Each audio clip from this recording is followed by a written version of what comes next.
पुराण मत्स्य पुराण की। वायु पुराण में, मत्स्य पुराण में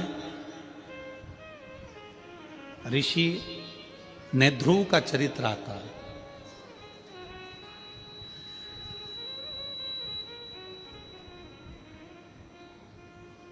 ऋषि नेध्रुव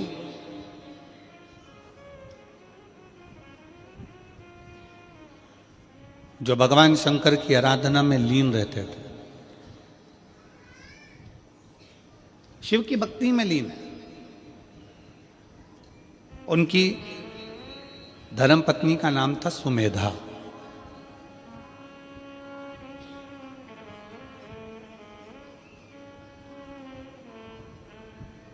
सुमेधा का एक काम था,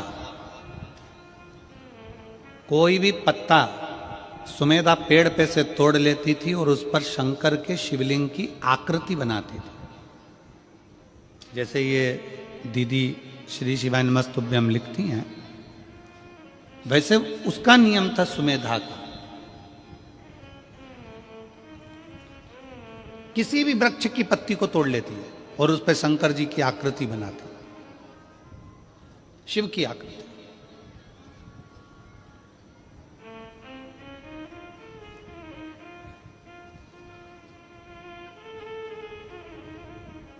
उसने पत्तियां आकृति बना बनाकर ढेर सारी पत्तियां एकत्रित कर लेती थी और उन पत्तियों को फिर बाद में जल में एक एक कर कर विसर्जन करती थी। एक एक कर कर जल में विसर्जन करती सुमेधा।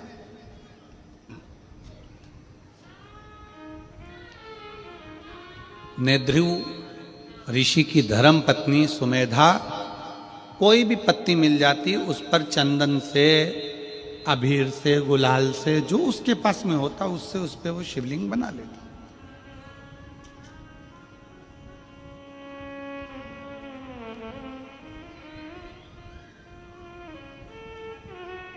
एक बार वो कहीं बैठी थी, शिवलिंग की आकृति पत्तियों पर बना रही थी, अपनी मस्ती में बैठी थी। एक विधवा लेडीज, एक बेधव्य महिला स्त्री बहुत दुखी, जिसका नाम था शारदा। वायु पुराण का यह चरित्र है, मत्स्य पुराण में भी इस चरित्र का वर्णन आया है। नेध्रुव ऋषि की धर्मपत्नी सुमेधा पत्ते के ऊपर शिवलिंग की आकृति बनाती है। शिवलिंग की आकृति।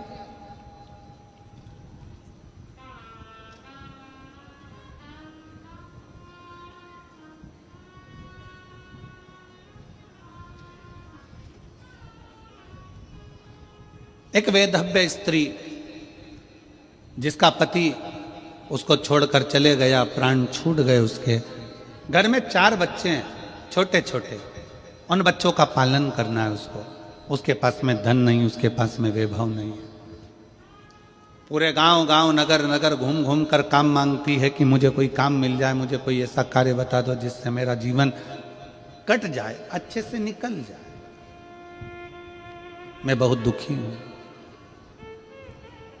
पूरे गांव में घूमने के बाद में वो जहां पर सुमेधा बैठकर शिवलिंग बना रही थी, सुमेधा बैठकर पत्ते के ऊपर शिवलिंग की आकृति बना रही थी, वहां पर जाकर खड़ी हो गई।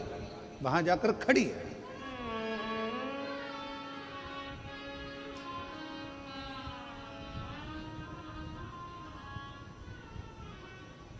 एक दिन हो गया, 2 दिन हो गया, 3 दिन हो गया, 4 दिन हो गया, 5 दिन हो गए। रोज आ जाती शारदा, रोज खड़ी हो जाती। केवल खड़ी हुई शिवलिंग की आकृति बना रही है सुमेधा और उसको देख रही है।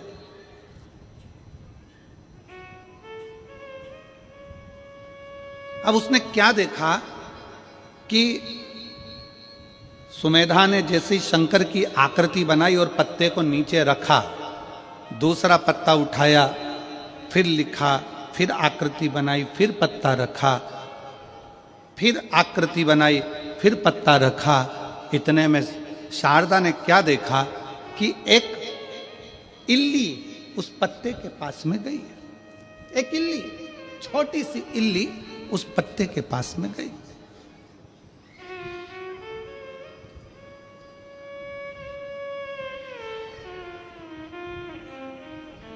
और शारदा देख रही है कि वो इल्ली पत्ते के पास में जाती है और पत्ता उसने धीरे धीरे धीरे धीरे खाना प्रारंभ किया।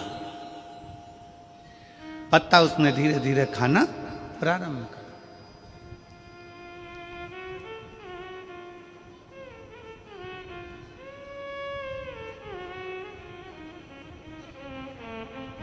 कुछ देर तक शारदा देखती रही। उसने क्या देखा कि पत्ते को जैसे ही इल्ली ने खाना प्रारंभ करा और वो शंकर का जो शिवलिंग सुमेधा ने बनाया था, इल्ली खाते खाते वहां पर पहुंची है। उतनी देर में इल्ली के प्राण छूट जाते हैं और वो एक मनुष्य की आकृति धारण कर कर, कानों में कुंडल, गले में माला पहनकर सामने से देव योग से बैकुंठ लोक की ओर, इस मृत्यु लोक से जा रही है। एक इल्ली, एक छोटी सी इल्ली पत्ते को खाई और बैकुंठ को जा रही। शारदा को बड़ा आश्चर्य हुआ। मैं जंगल जंगल घूम रही हूं, नगर नगर जा रही हूं, गांव गांव जा रही हूं, सबसे प्रार्थना कर रही हूं, मेरे बच्चे भूखे हैं, भोजन चाहिए, मेरे बच्चों को क्या खिलाऊंगी? पति चले गया, मैं अकेली मेरे बच्चों को कैसे पालूंगी? नेत्रों से नीर बह रहा है। 5 दिन तक उसने लगातार यही लीला देखी। उस पत्ते को इल्ली खाती चली जाती, कोई जीव खाता चले जाता, कोई बकरी खाती चली जाती। उसने बड़ा विचित्र देखा। आखिरी में 7 दिन निकल गए और 7 दिन के बाद में वो अपने हाथ जोड़कर सुमेधा के सामने जाकर खड़ी हो गई। सुमेधा के सामने विनय करने के लिए सुमेधा से कहा, ए बहन, मेरे को एक बात कहना। सुमेधा ने कहा, तुम कौन हो? मेरा पति चले गया, शांत हो गया, मैं वेधव्य हूं, विधवा हूं। मेरा नाम शारदा है, मेरे 4 बच्चे हैं, भूखे हैं, भोजन नहीं मिलता, जगह जगह जाकर काम करती हूं, कुछ उठा लाती तो अपने बच्चों को खिला दे। बहुत दयनीय स्थिति है मेरी। मैंने देखा है आप पत्ते पर कुछ बनाती हो। सुमेधा मुस्कुरा कर कहती है, मैं शिवलिंग बनाती हूं। शिवलिंग? हाँ। इससे क्या होगा? तो कहा, मेरे पति ने, ध्रुव ने मुझे बताया था कि अगर शंकर का शिवलिंग किसी जगह अंकित किया जाता है तो वह अंकित का किया गया शिवलिंग भी हमें तेज बल और तप प्रदान करता।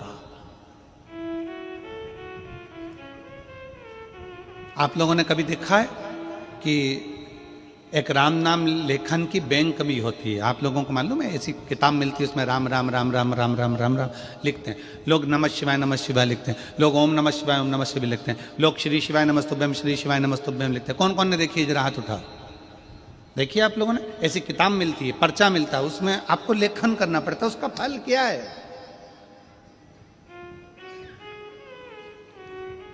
भारत की भूमि पर कई लोग राम नाम लेखन करते हैं। भारत की भूमि पर कई लोग शिव नाम लेखन करते हैं। भारत की भूमि पर कई लोग भगवान शंकर का नाम, भगवान राम का नाम, भगवान कृष्ण का नाम लेखन करते हैं। उसका फल क्या? तो कहा, उस लेखन का फल यह है कि आप अगर जंगल में जाकर, वन में जाकर कहीं तप साधना नहीं कर सकते, क्योंकि तप साधना करने के लिए भी एकाग्रता चाहिए और लिखने के लिए भी एकाग्रता की जरूरत होती है। अगर आप कहीं वन में जाकर तप साधना नहीं कर सकते तो एक कॉपी पर आप भगवान का जब नाम लिखते हैं तो आपका दिल और दिमाग एकाग्र हो जाता है, भगवान की चरणारविंद में चला जाता है।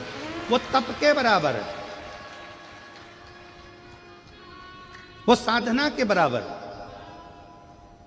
भारत की भूमि पर जितने लोग राम नाम लिखते हैं, लेखन करते हैं, कृष्ण नाम लिखते हैं, लेखन करते हैं, शिव नाम लिखते हैं, लेखन करते हैं, नमः शिवाय लिखते हैं, लेखन करते हैं, शंकर का मंत्र लिखते हैं, लेखन करते हैं, उन सब के चरणों को नमन करता हूं। क्योंकि आप भले वन में जाकर तप नहीं कर सकते, साधना नहीं कर सकते, पर लेखन करने में चित्त मन एकाग्र हो जाता है, फिर भगवान उसको तप साधना में गिन लेते हैं। क्योंकि इसने अपने मन को कंट्रोल कर लिया, अपनी इंद्रियों को कंट्रोल कर लिया। साधना करिए इसने।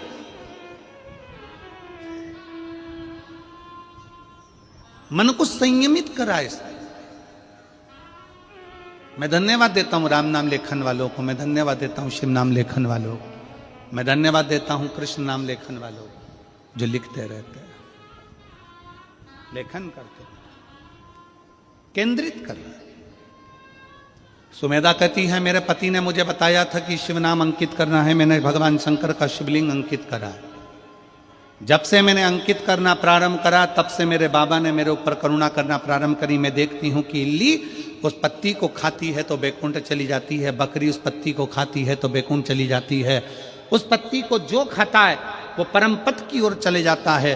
मुझे समझ में नहीं आता, पर मैंने अपने पति का कहना माना।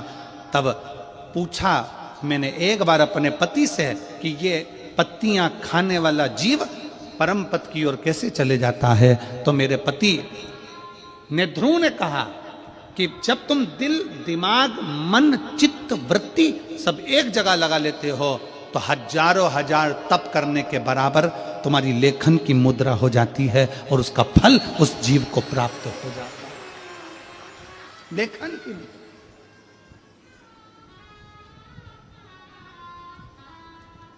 उसका फल प्राप्त हो जाता है। शारदा ने कहा मैं बड़ी दुखी हूं, मैं क्या करूं? सुमेधा ने कहा कि मैं नहीं बता सकती, पर मेरे पति ने ध्रुव के पास तुम जाओ, उससे विनय करो, वो तुम्हें जरूर मार्ग बताएगा। उसने मुझे मार्ग बताया है तो तुम्हें भी बताएगा। जाओ तुम जाकर बात करो। शारदा भगवान का नाम जपती जपती ने ध्रुव के पास पहुंच गई। ने ध्रुव बैठे तप साधना में थे। उन्होंने तुरंत पूछा, मां तुम कैसे आई? दीदी, जीजी, बेटी तुम कैसे आई? एक संत, एक साधु, सन्यासी, तपस्वी, साधक, उपासक, पक्का शिव भक्त, पक्का भगवान का उपासक, संत, साधु, सन्यासी, तपस्वी, तप करने वाला, साधना करने वाला, कोई संत, कोई महात्मा, कोई भी होगा ना, स्त्री को मां कहकर संबोधित करता है।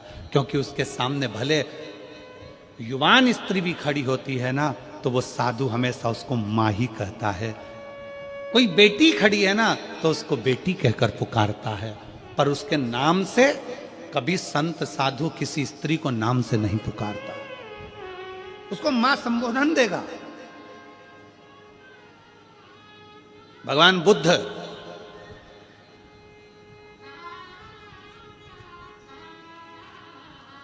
बुद्ध जब अपने परिकरों ने कह दिया क्या आप भिक्षा आपके दरवाजे से भी मांग सकते हो?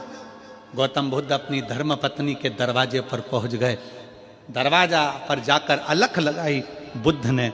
गौतम बुद्ध ने जब अलख लगाई, कहा मां भिक्षाम देही, भिक्षाम देही। गौतम बुद्ध जी की धर्म पत्नी निकलकर बाहर आ गई, अपने पति को देखती है और कहती है तुम मुझे मां कह रहे हो? तुम मुझे मां, आप मुझे मां का संबोधन दे रहे हो? गौतम बुद्ध ने कहा संसार की जितनी नारियां हैं, संसार की जितनी स्त्रियां हैं, एक साधु के लिए, एक तपस्वी के लिए मां के तुल्य है।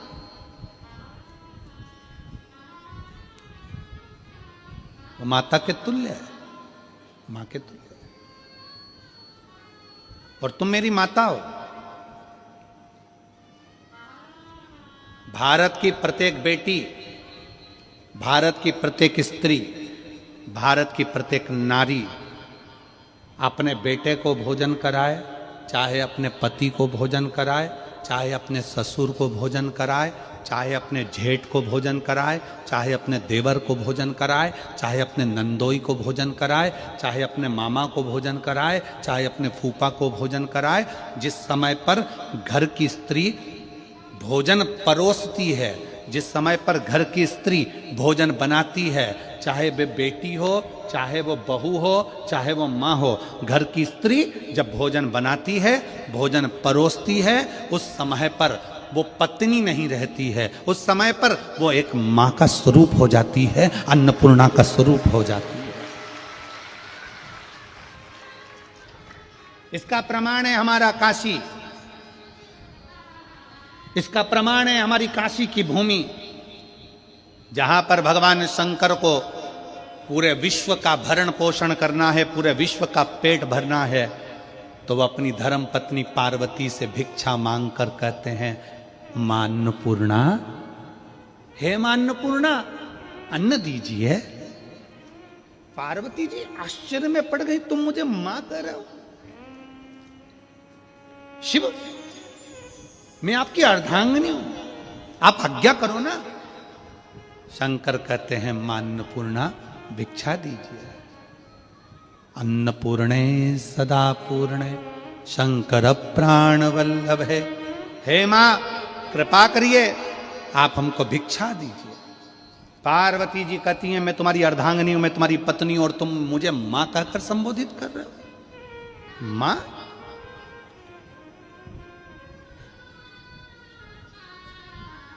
शंकर जी कहते हैं, जिस समय पर स्त्री अपने पति को भोजन देती है, जिस समय पर स्त्री अपने पति को अन्न का भाग देती है, जिस समय पर स्त्री अपने पति को भोजन कराती है, उस क्षण प्रत्येक संसार की स्त्री मां बन जाती है, अन्नपूर्णा बन जाती है। अन्नपूर्णा हो।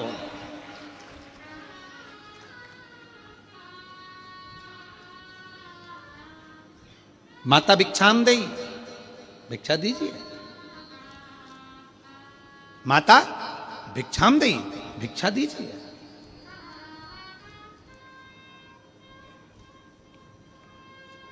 संसार में जितने संत हैं, जितने साधु हैं, जितने सन्यासी, जितने तपस्वी, जितने साधक, जितने उपासक, कभी नाम लेकर नहीं बोलेंगे। दीदी कर कर बोलेंगे, जीजी कर कर बोलेंगे, बेटी कर कर बोलेंगे, मां कर कर बोलेंगे। माता का संबोधन दे देंगे, अम्मा, मां का संबोधन, आई संबोधन कर कर बोलेंगे। संत की श्रेष्ठता इसी में, संत की श्रेष्ठता सबसे ज्यादा इसी में है कि वो संबोधन जब दे तो एक नारी को माता का संबोधन दे। कितना सुंदर कहा है। एक बेटा अपनी मां के साथ रोज प्रवचन में जाता था, और प्रवचन में मां संत से कहती थी, बाबा मुझे आपको अकेले में मिलना है। संत अकेले में नहीं मिलता।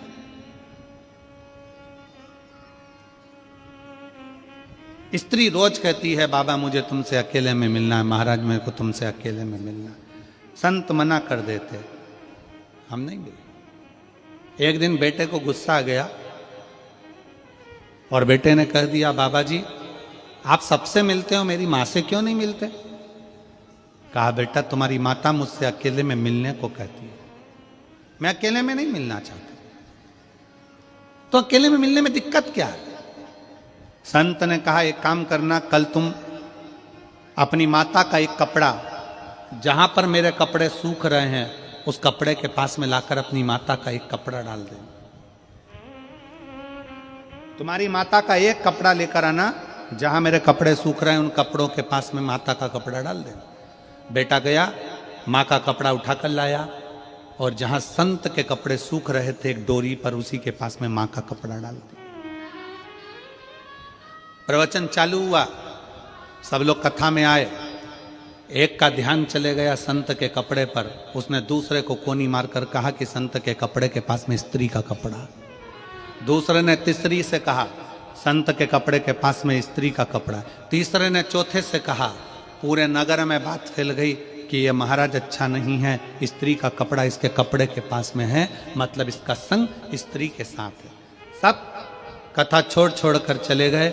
अकेले महाराज वो बच्चे को जाता हुआ देखा तो महाराज ने बुलाकर कहा, देख बेटा, तेरी माँ का केवल एक कपड़ा मेरे कपड़े के पास में आया तो लोगों की दृष्टि बदल गई। अगर तेरी माँ से मैं अकेले में मिल लेता तो लोगों के विचार बदल जाते हैं। संत, साधु, सन्यासी, तपस्वी, साधक, उपासक, जितने बड़े बड़े तपस्वी होते हैं, ये स्त्री से दूरी बनाकर संबोधन देंगे तो माता का संबोधन देंगे, ए मेरी जीजी हो, ए मेरी बेटी हो, ए मेरी माता हो, मां का संबोधन।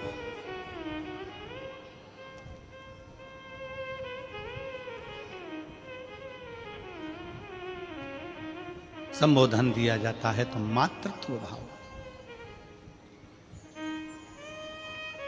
और देख लिया संसार हमने देख लिया, सब मतलब के यार हमने देख लिया, झूठे नाते झूठे रिश्ते, झूठे नाते झूठे रिश्ते, अरे झूठा है संसार हमने देख लिया, सब मतलब के यार हमने देख लिया।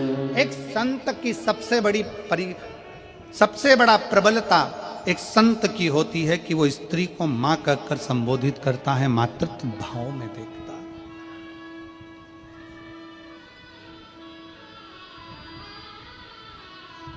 एक संत की सबसे बड़ी प्रबलता होती है वो भोजन को बहुत अधिक मात्रा में नहीं पाता,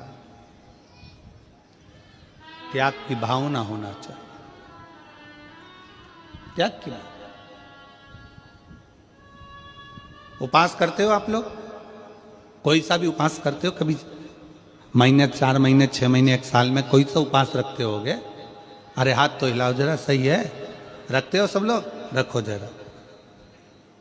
खाते ही खाते हो कि भूखे भी रहते हो? जम के बोलो जरा। थोड़ा भूखे रहते हो। भजन दबाकर करो पर भोजन दबाकर मत करो, शास्त्र कहता है। भजन दबाकर करो, भजन जितना कर सकते हो करो, पर भोजन दबाकर नहीं करो।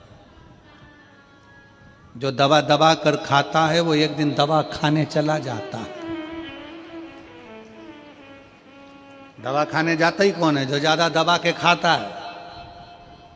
जो मिल जाए, इसने बिस्कुट दिया वो खा लो, टॉफी मिल गई वो खा लो, कोई खिचड़ी बांट दिया वो खा लो, चावल मिल गया वो खा लो, पूरन पोली मिल गई वो खा लो, रोटी मिल गई वो खा लो, पापड़ मिल गया वो खा लो, जो ला कर दे वो सब खा लो। खूब दबा दबा कर जो खाता है वो एक दिन दवा खाने चला जाता। दवा खाने जाता ही कौन है? जो दवा दबा के खाता है। इसलिए खाने पर कंट्रोल होना चाहिए। थोड़ा सा बहुत ध्यान दे। भजन दबा कर करो, भजन जितना कर सकते हो करो, पर भोजन दबा कर मत करो। भोजन को थोड़ा सा दूरी बना करो। पर हमारे यहां तो बड़ी विचित्र बात है।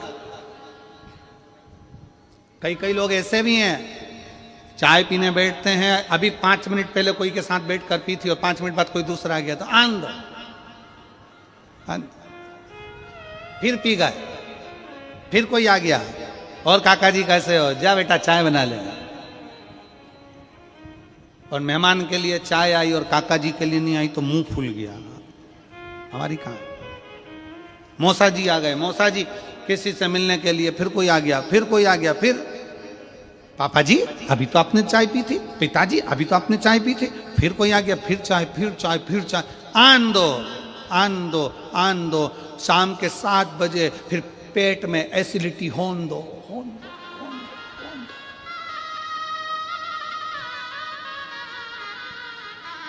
अब पिताजी शाम को यहां से वहां, वहां से वहां, ना जाने बहू पूछ रही है पापा क्या हुआ, क्या पता, समझ में नहीं आ रहा, थोड़ा एसिडिटी हो रहा है, समझ में नहीं।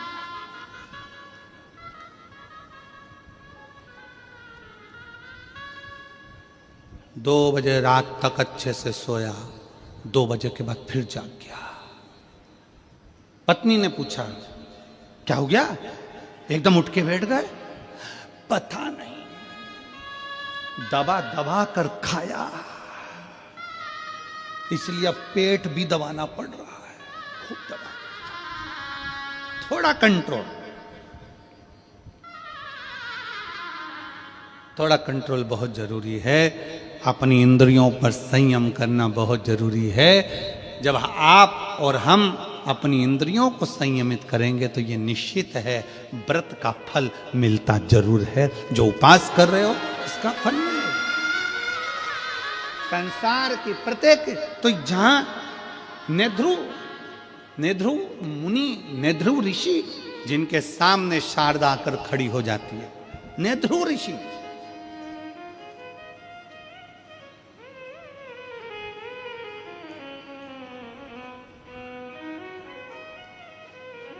नेध्रु ऋषि के सामने शारदा आकर खड़ी हो गई और शारदा ने कहा, बाबा जी, गुरुवर, मैं बहुत दुखी हूं, मेरे जीवन में ये संकट आ गया, मैं विधव्य हो गई, पति चले गया, बच्चे हैं, अब मैं करूं तो करूं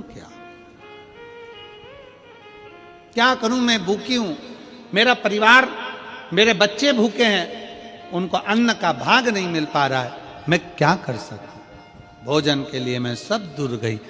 तब नेध्रु ऋषि ने एक ही बात कही, तुमने कभी शंकर की आराधना करी है?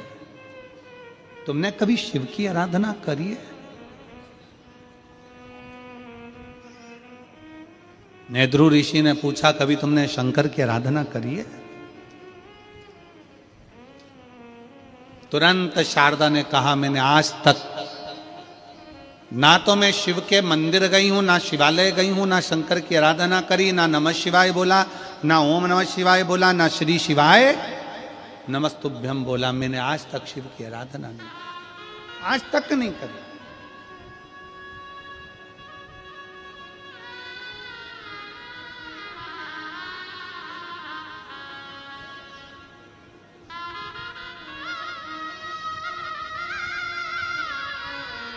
क्या तुम्हें किसी ने बताया नहीं? क्या तुम्हें कोई बताता नहीं है कि शंकर की आराधना का फल क्या है?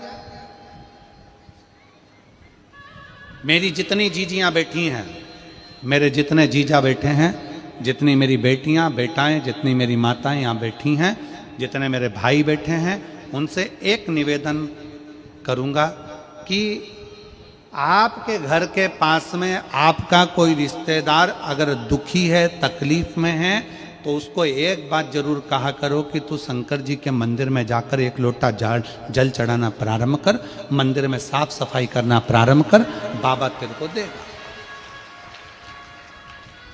बाबा तेरे को देगा।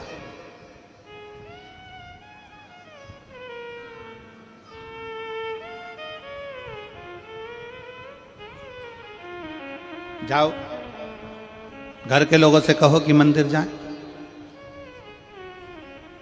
पर कई लोग ऐसे हैं जो पक्के में मूर्ख हैं, उनको कितना ही सिखा लो तो भी वो भगवान की शरणागति ग्रहण नहीं करते। और इनको अगर कोई फालतू का व्यक्ति मिल जाए और फालतू की बात कर देना तो ये बड़े सुखी होते हैं। फालतू की बात, अच्छी बात इनको नहीं सुहाती।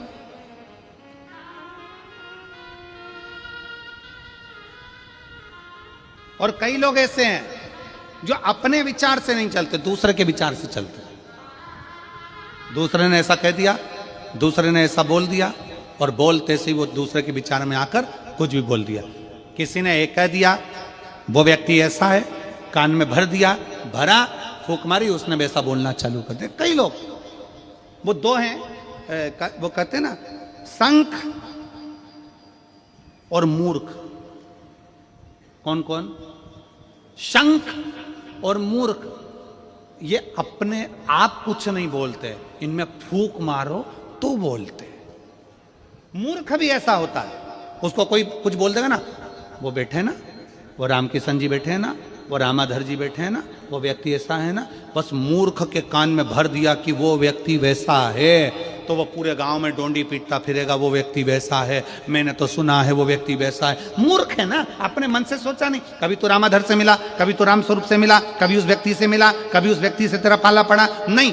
उसको पहले आजमाओ तो कि कैसा है, पर किसी ने कह दिया कि वो व्यक्ति वैसा है तो तुमने वैसा मान लिया। शंख कैसा होता है? शंख अपने आप नहीं बजता, शंख में फूंक मारेगा दूसरा तो बजेगा। और ज्ञानी पुरुष का लक्षण क्या है? ज्ञानी पुरुष का लक्षण होता है वो थोड़ी सी फूंक से बिलखता नहीं है, क्रोधित नहीं होता, चिल्लाता नहीं। कई कई मूर्ख होते हैं।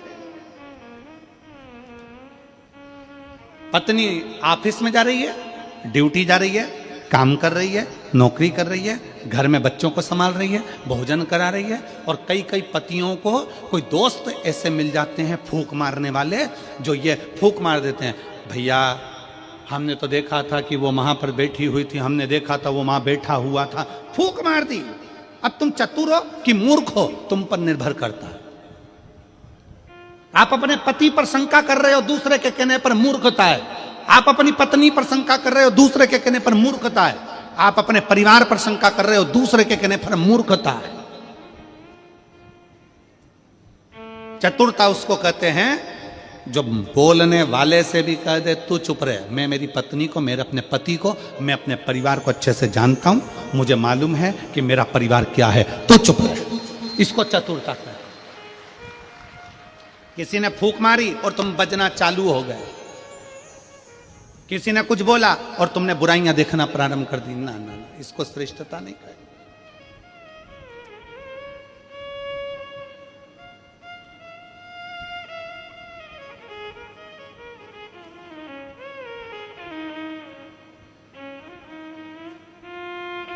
इसको श्रेष्ठता नहीं कही।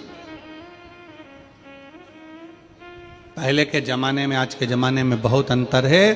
पहले के लोग कहते थे मैं तुम्हारे लिए जान दे दूं, जान बोलो तो सही। आज का जमाना ऐसा है कि अगर वक्त पड़े तो मैं तुम्हारी जान ले लूं, दूं तो नहीं।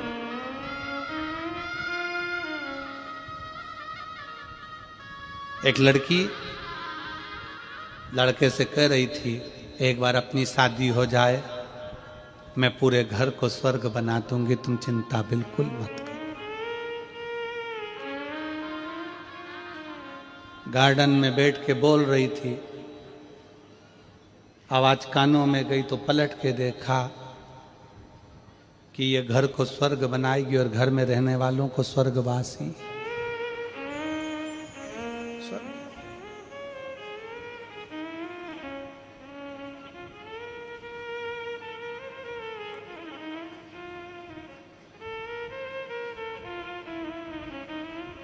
तुम्हारे घर में एक आध बड़ा फंक्शन हो ना, 25-50 मेहमान आए हो, बहुत सारे रिश्तेदार आए हो, और तुम्हारे कोई जिससे बहुत अच्छी पटती हो और वो तुमसे कह दे मैं तो तेरे लिए कुछ भी कर सकता हूं, मैं तेरे लिए कुछ भी कर सकती हूं, तुम बोलो तो बस एक बार, मैं तुम्हारे लिए सब कुछ कर सकती हूं, सब कुछ कर सकती हूं। जो तुमसे बोले ना मैं सब कुछ कर सकती हूं, उसको फोन लगा के बोल दो बर्तन पड़े हैं मांज देगी। पड़े हैं बहुत सारे, सब कुछ कर सकते, मैं तो प्राण दे दूं ना।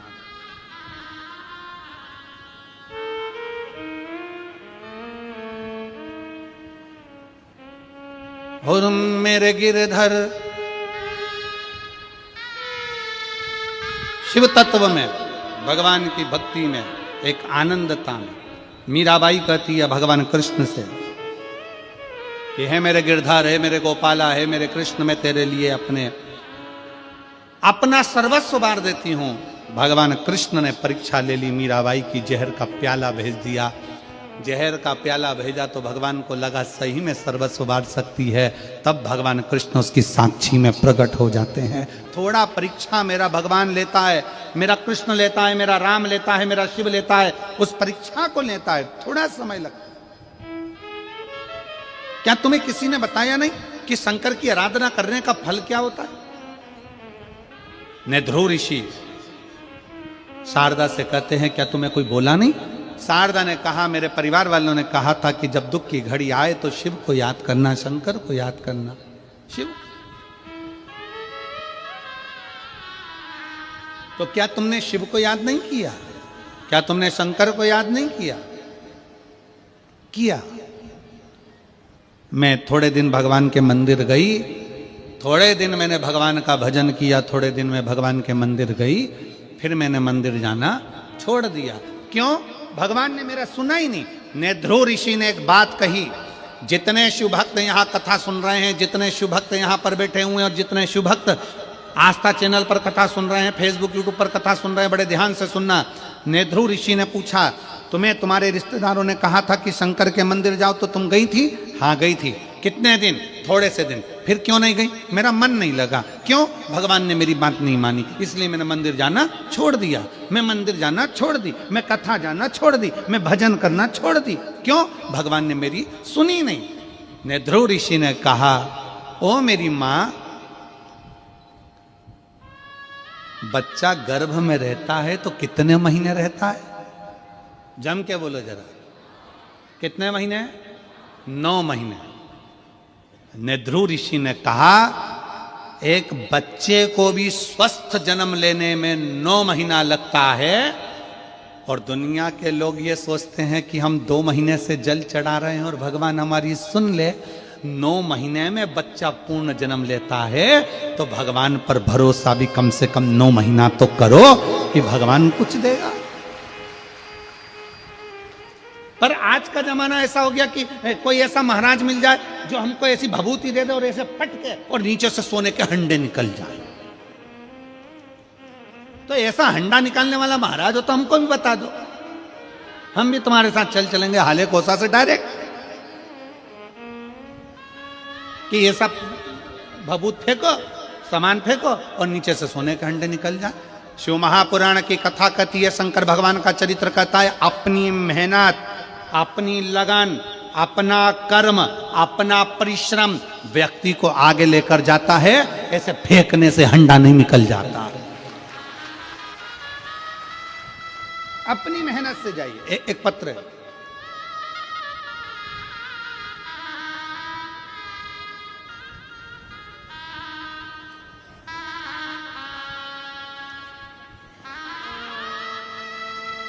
भगवान शंकर के मंदिर तो निरंतर जाते रहो, हो सकता है उसने तुम्हारे लिए कुछ अच्छा सोच कर रखा होगा और भंडार दिल से भरना होगा, उसके ऊपर निर्भर।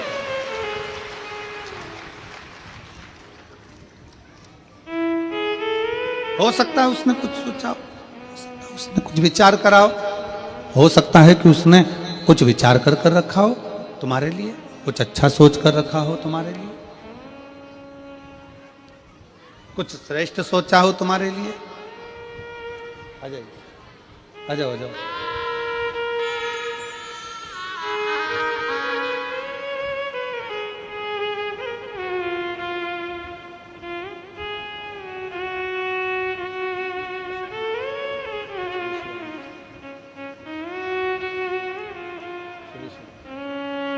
शिव, बस बस। शिव तत्व की प्राप्ति का केंद्र बिंदु है शंकर की उपासना।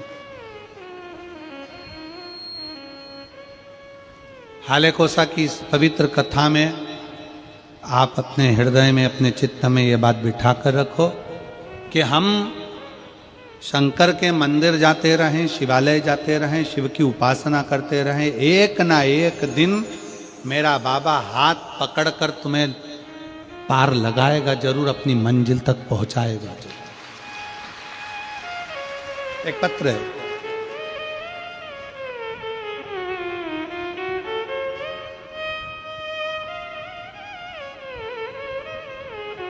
मैं देवकी बाई सिन्हा ग्राम मोहरा, ग्राम मोहरा मुड़िया। चलो पढ़ो, तुम लोग पढ़ो। मुड़िया ही है, हाँ ठीक है। मुड़िया डोंगरगढ़ से आई हैं। कहीं बैठी हो तो हाथ हिला सकती हैं। आप ही हैं, आ जाओ, एक बेलपत्र ले जाना। आ जाइए। मैं देवकी बाई सिन्हा, ग्राम मोहरा मुड़िया डोंगरगढ़ से आई हूँ। मैं आपकी कथा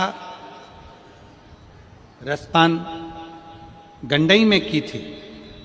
पशुपति नाथ का व्रत प्रारंभ करा था और मैंने अपने बेटे के लिए और मेरे पति ने अपने पुत्र के लिए शंकर के मंदिर में खूब झाड़ू पोछा किया।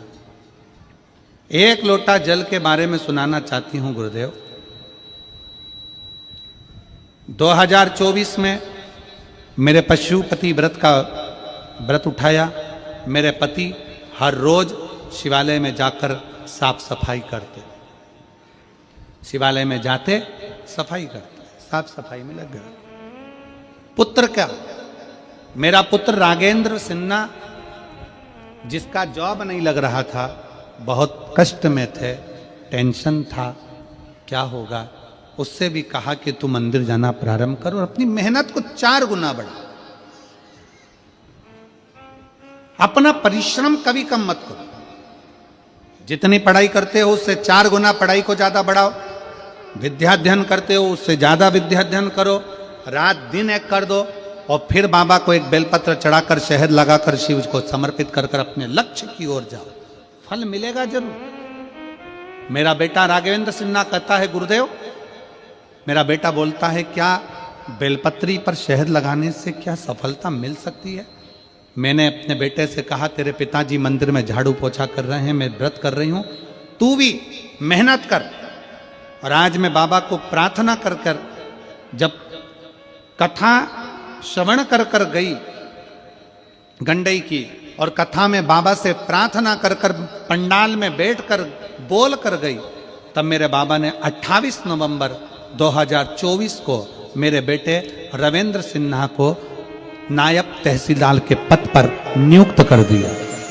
मैं बाबा को यहाँ धन्यवाद देने के लिए, आज मेरा बेटा रविंद्र सिन्हा बाबा की कृपा से नायब तहसीलदार बन गया है। मैं शिव को प्रणाम करने के लिए यहाँ आई, भगवान को धन्यवाद।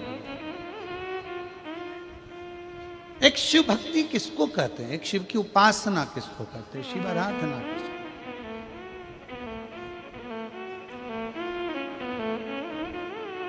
यहाँ पर एक भाई ऐसे बैठे हैं जिनको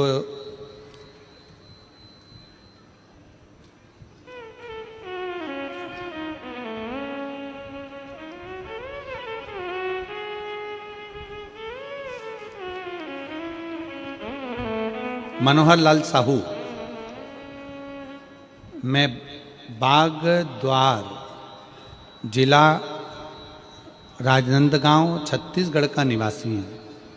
कहीं बैठे हों तो हाथ हिला सकते हैं, आप ही हैं। श्री शिवाय नमस्तुभ्यं। आ जाओ, एक बेलपत्र ले जाना, आ जाइए। मेरा मोबाइल नंबर यह है। मेरी आयु 60 वर्ष है। मेरा धर्म पत्नी रामबती साहू 58 वर्ष की है। गुरुजी, मैं एक लोटे जल का क्या वर्णन करूं गुरुदेव। मेरे को सोरायसिस की बीमारी 2017 से लग गई। बीमारी ने ऐसा घेरा कि चमड़ी गलने लगी, जलकर चमड़ी घिरने लगी और उस चमड़ी में से गंध आने लगी। 9 डॉक्टरों को इलाज करवाया, पर सब डॉक्टरों का एक ही कहना था कि यह बीमारी कभी नहीं जाती है, ये रहती ही है। मैंने टीवी पर अचानक चालू करी, आस्था चैनल पर कथा सुन रहा। आपकी कथा, पहली कथा हाले कोसा में सुनी। बाबा से विनय करा, मंदिर जाना प्रारंभ करा, शिव जी पर जल चढ़ाना, पोछा लगाना। रायपुर गुड़ियारी में गया, भिलाई में गया, कौरिया में गया, ऐसे आपकी कथा सुनता रहा। मैं भी पक्का ढीठ हो गया। मैंने भी सोच लिया, बाबा जब तक नहीं सुनेगा तब तक कथा नहीं छोड़ूंगा। डॉक्टर ने कह दिया ये बीमारी ठीक नहीं हो सकती, शरीर पे से चमड़ी निकलती रहती, अब करूं तो करूं क्या। सीहोर चले गया, बाबा का कावड़ भरी, विनय करी और बाबा की कृपा से 17 अगस्त 2024 को बाबा के धाम से कावड़ भरकर आया। मुझे क्या मालूम था कि सीहोर की कावड़ का जल साधारण नहीं होता। कावड़ चढ़ाकर आया और कुछ ही दिन के बाद में बाबा ने मेरी सुन ली। मेरे शरीर का रोग धीरे धीरे समाप्त होने लगा। डॉक्टर भी आश्चर्य में हैं कि ये सोरायसिस की बीमारी तो कभी जाती नहीं है, पर ये कैसे ठीक हो सकती है। आज मेरा पूरा शरीर ठीक हो चला। 80% मेरे शरीर से रोग समाप्त हो गया और बाबा को मैं 20 किलोमीटर पैदल चलकर यहाँ बाबा को प्रणाम करने के लिए आया। 20 किलोमीटर पैदल चलकर आया। एक पत्र में एक बहन ने लिखा है,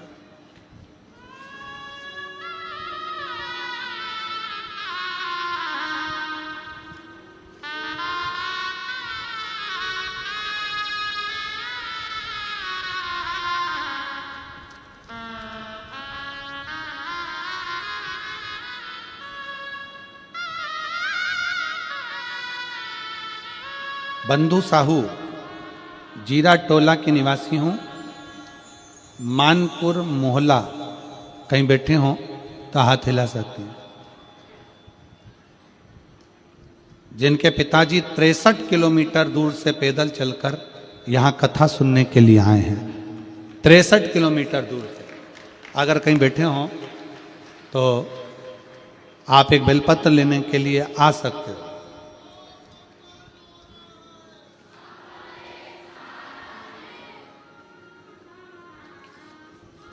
शिव तत्व आ जाइए। शिव औघड़ी है, शंकर औघड़ी।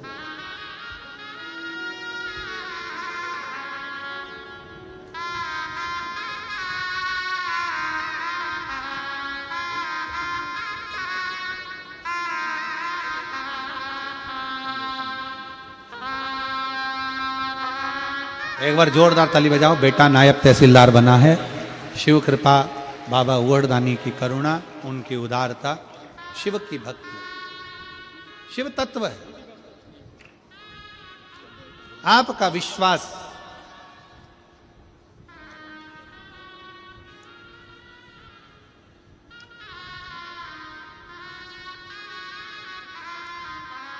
आपका भरोसा, आपकी दृढ़ता शिव तत्व की ओर जाए।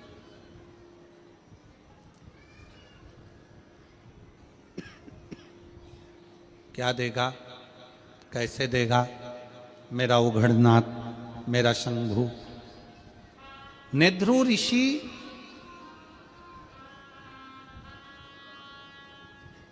शारदा से कह रहे हैं, आ जाइए। शारदा से कह,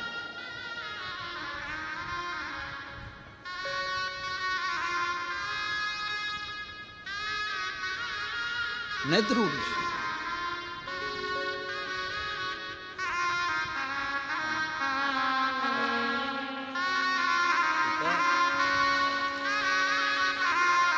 पैदल चलकर आए हैं। एक बार जोरदार ताली बजाएं।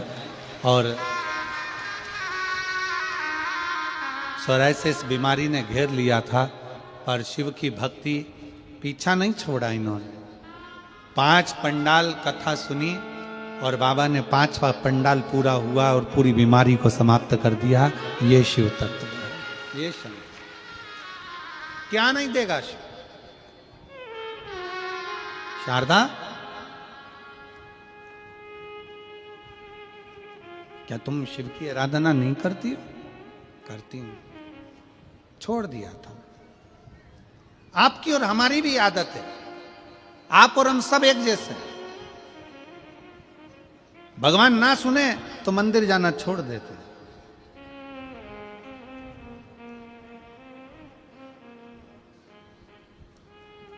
भगवान ना सुने तो हम देवालय शिवालय जाना छोड़ देते, पर ना, जाते रहो।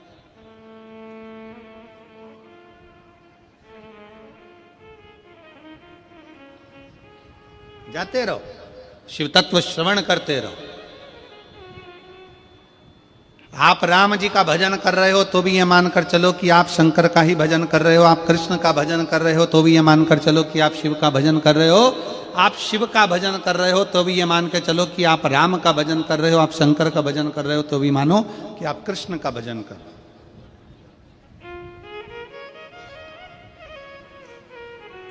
अब ये कथा हमारे चिरंजीवी श्री शिवम जी मिश्रा जी की 7 जनवरी से 13 जनवरी तक भतीजे की कथा। स्थान है देऊलगांव राजा, जिला बुल्ढाना। बुल्ढाना क्षेत्र में देऊलगांव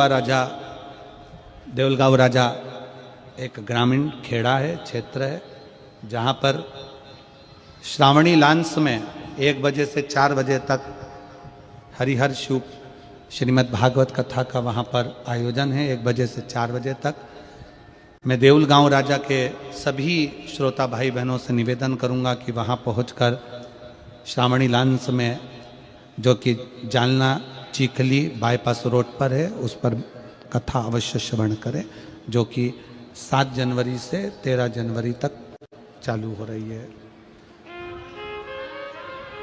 शिव तत्व को क्यों ना सुनो? राम ही कृष्ण, राम ही शिव है, कृष्ण ही शिव है, और शिव ही राम है, और शिव ही कृष्ण है। शिव ही कृष्ण।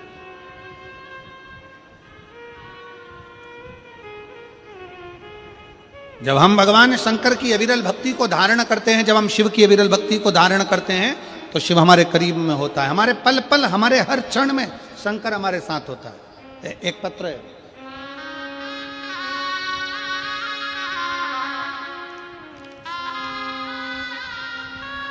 मैं राजकुमारी साहू, बिलासपुर, जिला बिलासपुर, छत्तीसगढ़ की निवासी हूं। कहीं बैठी हो तो हाथ हिला सकती है।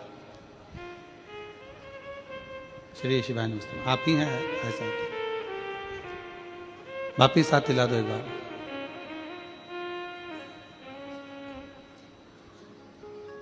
थोड़ी सी विडंबना 2020 में आ गई थी गुरुदेव, जिसके कारणवश मेरा पूरा मकान बिक गया था। और फिर निवेदन है, जीवन में सुख और दुख चलते हैं। आइए बेलपत्र लें, चलते हैं। पूरा मकान बिक गया, संघर्ष की जिंदगी चालू हो गई। पर भोलेनाथ को जो मंजूर हो ये जानकर 1 लोटा जल शिव जी को चढ़ाना प्रारंभ करो। शिव को चढ़ा, और भगवान शंकर को जब जल चढ़ाना प्रारंभ करा, बाबा भोलेनाथ ने ऐसी कृपा कर दी गुरुदेव, ऐसी करुणा करी कि 2020 में मकान बिका, और 2021 में बाबा ने फिर पुनः वापिस हमको लाकर खड़ा कर दिया, और वापिस अपनी जगह पर लाकर खड़ा करा। मैं बाबा को यहाँ प्रणाम करने के लिए आया। गुरुदेव, एक गठान शरीर में हो गई थी। एक बार गठान निकाल गई, फिर दूसरी बार हो गई। बॉम्बे हॉस्पिटल और दुर्ग में 3 बार भर्ती हुई, पर वो बार बार गठान ऑपरेशन के लिए डॉक्टर कहते थे। 2024 में भगवान शंकर के धाम कुबेरेश्वर धाम गई, वहां का रुद्राक्ष लाई, उस रुद्राक्ष का जल पीना, कंकर शंकर की पूजन प्रारंभ करी। आज बाबा की कृपा से मेरी गठान पूरी गल चुकी है। मैं बाबा को यहां पर प्रणाम करने के लिए आए। साधु का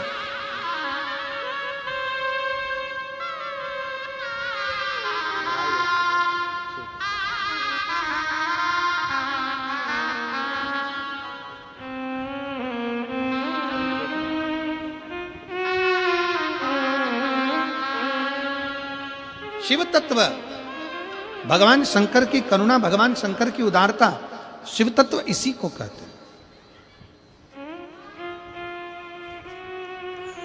आपकी अविरल भक्ति, आपका विश्वास। शारदा, तुम एक काम करो, शिव की आराधना करो। क्या करूं मैं? क्या कर सकती हूं मैं? क्या करूं मैं? शिव की आराधना। और कर्पूर घोरम करुणावतारम संसार सारम भुजगेन्द्र सदा हृदयारविंदे भवं। शिव की आराधना करो। वो साधारण शंकर, सहज शंकर, भोले शंकर, शिव शंकर अपने भक्त को कभी खाली नहीं देते। जाओ वापिस शिव की शरणागति जाओ, वापिस शंकर के द्वार जाओ। 9 महीना गर्भ में बच्चा रहता है, 9 महीने बाद स्वस्थ होता है। एक बीज पृथ्वी में जाता है तो उसको भी उगने में समय लग जाता है। तुम भगवान शंकर की आराधना में से डूब जाना कि समय का भान ना हो। एक ना एक दिन शंकर तुम्हारी झोली खुशियों से भर ही देगा, ये निश्चित है। जाओ करो भजन।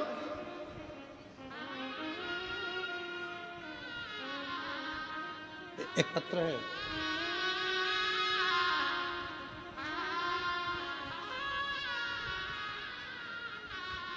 राधिका साहू, पति मनोज साहू।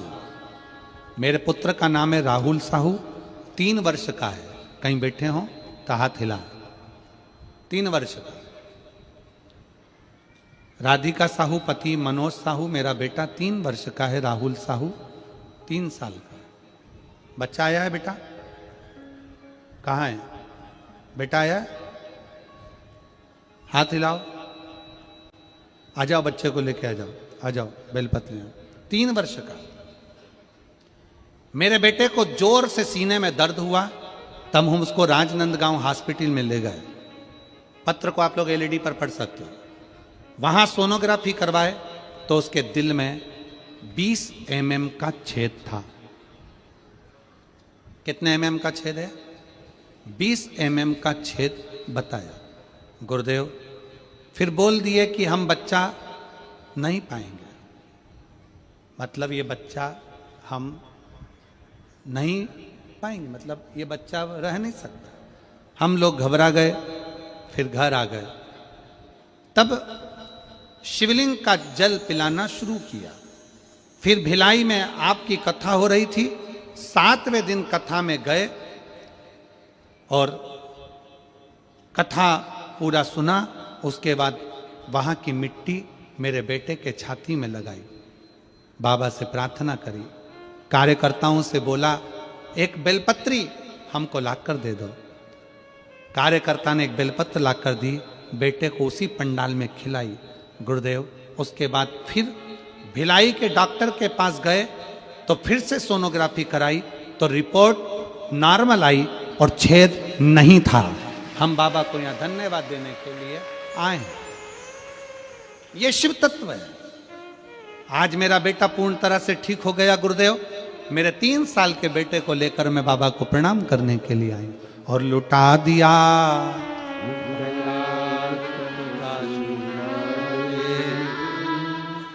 कर दिया माला।